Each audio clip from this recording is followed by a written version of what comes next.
Un exercice international simulant une urgence radiologique grave initié par un acte malveillant a été lancé mercredi à Rabat dans l'objectif de renforcer les capacités du Maroc en matière de préparation et de réponse aux urgences radiologiques et nucléaires. La séance d'ouverture de cet exercice baptisé Bab al-Maghrib a été présidée par le ministre délégué auprès du ministre de l'Intérieur en présence de hauts responsables nationaux civils et militaires ainsi que d'éminents observateurs internationaux représentant l'Agence internationale de l'énergie atomique, le département américain de l'énergie, l'Agence française de la sûreté nucléaire et la Direction générale espagnole de la protection civile et des urgences.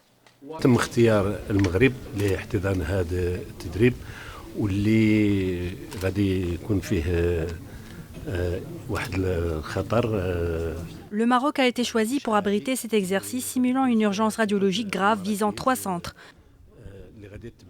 Cet exercice vise à tester les capacités du Maroc à faire face à n'importe quel danger radioactif susceptible de toucher le pays et même les pays européens et africains voisins. Enfin, ce choix démontre que le Maroc fait preuve d'un savoir-faire dans ce domaine. سواء على دول في أوروبا أو دول في إفريقيا وأظن أن اختيار المغرب والإمكانيات اللي وجدناها أنها تدل على المكانة اللي تحتلها المغرب في هذا الإطار. Il s'agit là d'un exercice pour stimuler notre réaction vis-à-vis de la menace terroriste nucléaire et radiologique.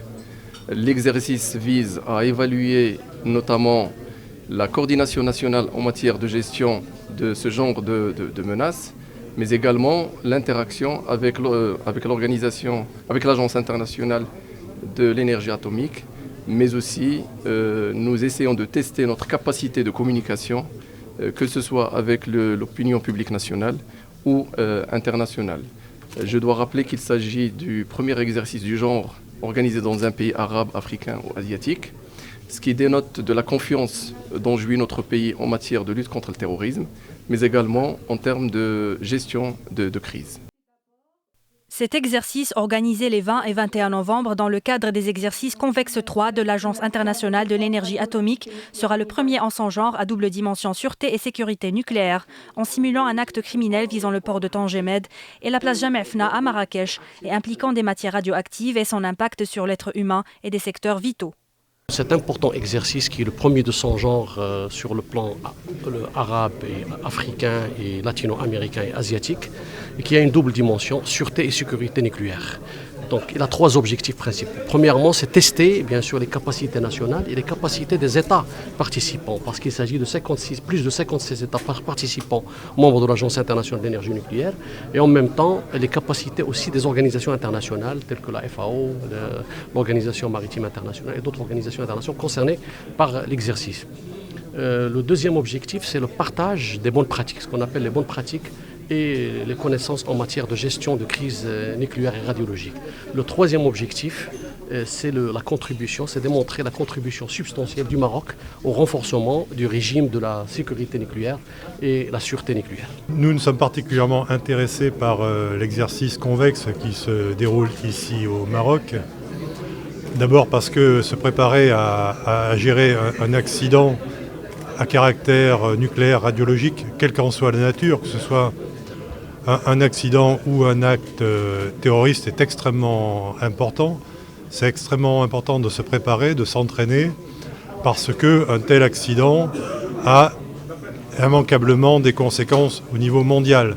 L'objectif est évidemment pour nous de comprendre ce qui se passe ici, quel est l'accident, ce qui se passe, quelles sont les conséquences de l'attentat, avec deux objectifs principaux. Le premier, c'est de savoir quelles sont les conséquences pour les Français qui vivent au Maroc. Il y en a beaucoup. Et donc savoir quelles sont les conséquences pour eux.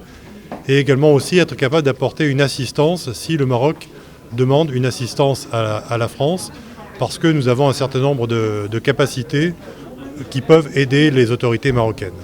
L'organisation de cet exercice s'inscrit dans le cadre des exercices convexes intégrant uniquement la dimension de la sûreté nucléaire initiée par l'AIEA et les organisations internationales concernées en application des dispositions des conventions sur la notification rapide et sur l'assistance en cas d'accident nucléaire ou d'urgence radiologique.